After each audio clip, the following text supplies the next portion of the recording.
Stone Cold Prose, building better words. I've been thinking a lot lately about comments I've made over the years about other authors. And I don't just mean their work. I mean them, the authors themselves, personally.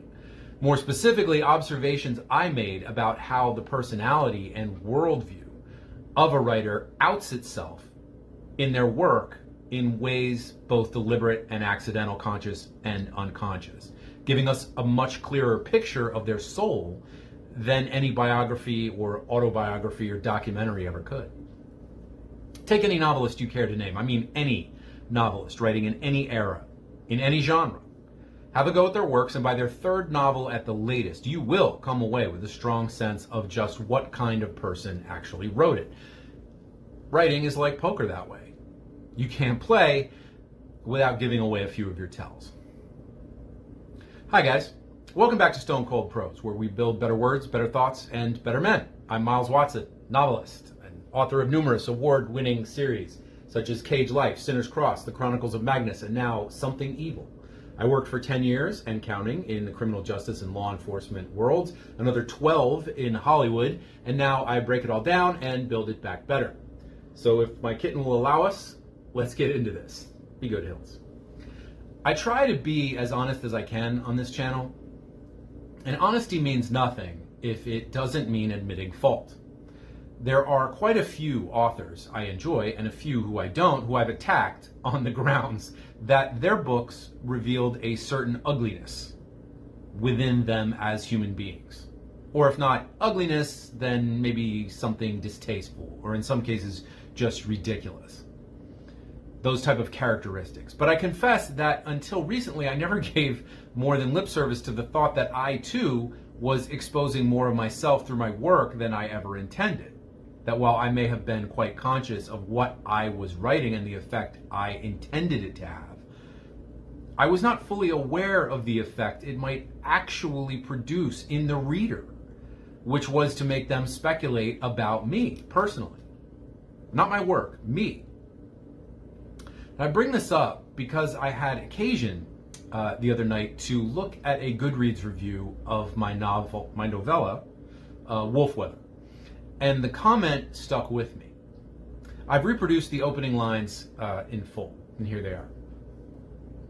This is a strange and eerie tale of the kind that Miles Watson tells so well. Lonely misfits in desperate situations finding a way through a world where they don't belong. And a cruel world at that. Watson's worlds are always cruel. Now, like all authors, I am a sap for good publicity and shamelessly enjoy compliments about my books, and this was quite a complimentary review.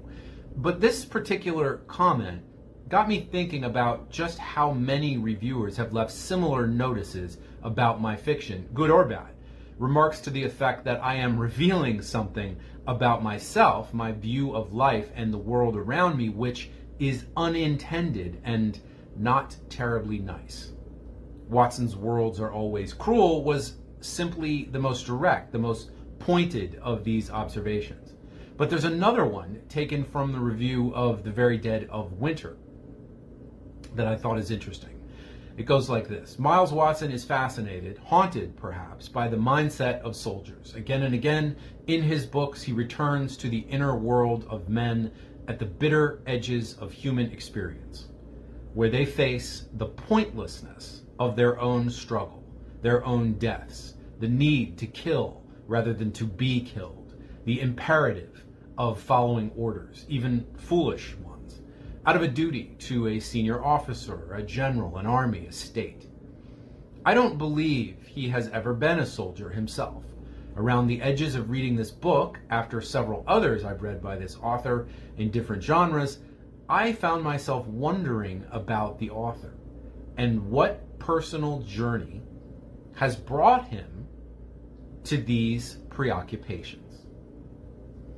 What personal journey indeed. Here's another one. In all his writing, Miles Watson is a master of liminal spaces.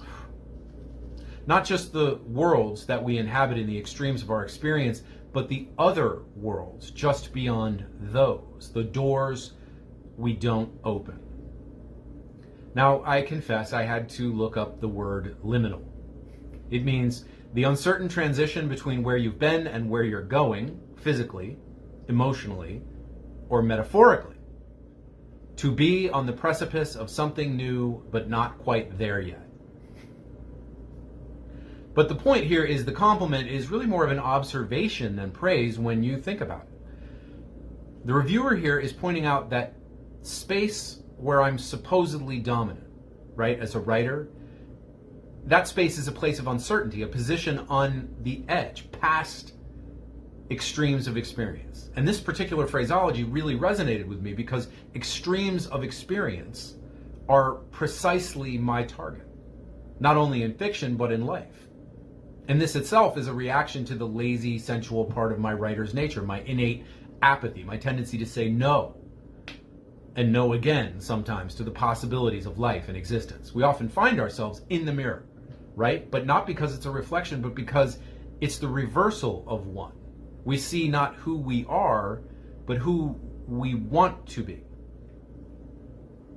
You don't actually need to have read any of my works to get some sense of me as a human being. It would be enough to watch a random sampling of these videos here on Stone Cold Prose. And I suppose aside from a tedious tendency towards nostalgia about the 1980s and 90s and a refusal to bring any system of organization into this channel itself whatsoever, the main takeaway would be a certain fascination with the inescapability, the necessity, the benefits of pain. One of the most profound things I've ever read on that subject was Ernst Junger's On Pain, in which he examined humanity's relationship with pain from both a literal and a metaphysical point of view. The essay is full of gems, such as boredom is pain diffused over time, discipline is the way civilized man maintains contact with pain, and terrorism is simply a cult of pain. Viewed through Junger's lens, a great deal of human life constitutes either embracing or feeling pain in all of its forms. Physical, psychological, spiritual, mental, but there is no doubt which school he belongs to.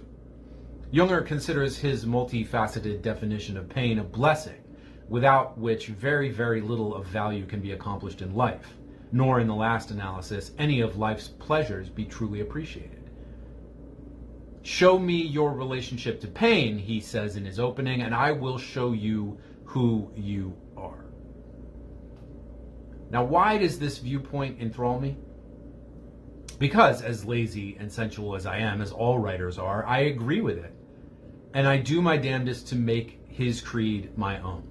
Crowning, the protagonist of my novella Wolfweather has Disciplinia Vivimus tattooed and branded onto one forearm, and Per Discipliniam Morimur seared and inked into the other. This means by discipline we live, and by discipline we die.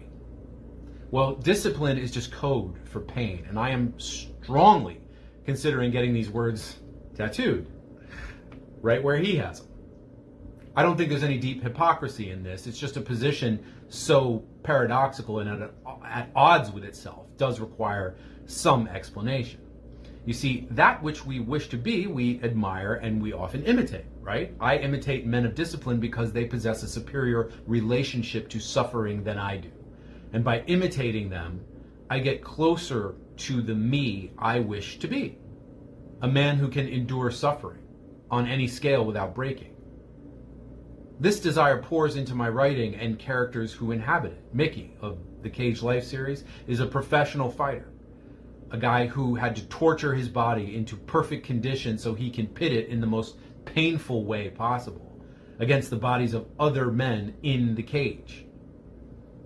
Ed Tom Hallett, Robert Breeze, Martin Zenger, August von Kram, Dermot McDermott, and all the others who populate the universe of Sinner's Cross are men who, by virtue of war, are in perpetual contact with suffering, like blades held permanently to a whetstone.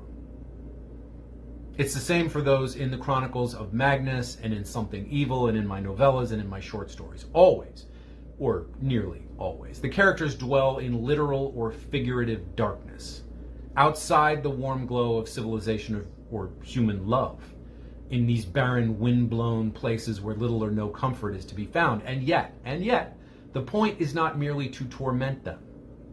All or nearly all of my fiction describes an arc. An endpoint of that arc has to be transformative, as I believe pain to be transformative. Darkness is something that they must walk through to get what they want, and even if they don't survive the journey, the fact that they're making it is what really matters. What's at stake is not victory, but the moral courage which effort implies. And effort is by nature a species of pain. Everyone dies, and everyone is eventually forgotten, in many cases before their body is even cold.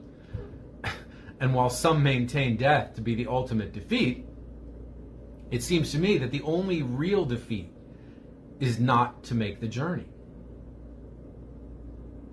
not to give it a try. A dear friend of mine once told me that pain is the universe's way of testing one's commitment to life. That those who avoided conflict and discomfort and danger their whole lives were, in essence, already dead. The supreme irony, right? Since it's precisely fear of death which underlays all conservatism of this type. My characters are always deeply flawed, as I am deeply flawed. But like me, they seek a greater contact with pain than life has given them. Not out of masochism, but because it's only by walking through those fires that they can even hope to achieve their goals. Now, all of this is a way of defending myself, I suppose. It's a justification, if you like. I write dark and violent tales because I enjoy writing about darkness and violence. They're atmospheric, and they make for good copy. Drama is conflict, after all. But the reason that I enjoy writing about them is because within the realms of fiction, where I'm the master, right, where I make the rules, I can make some sense of that which is otherwise senseless.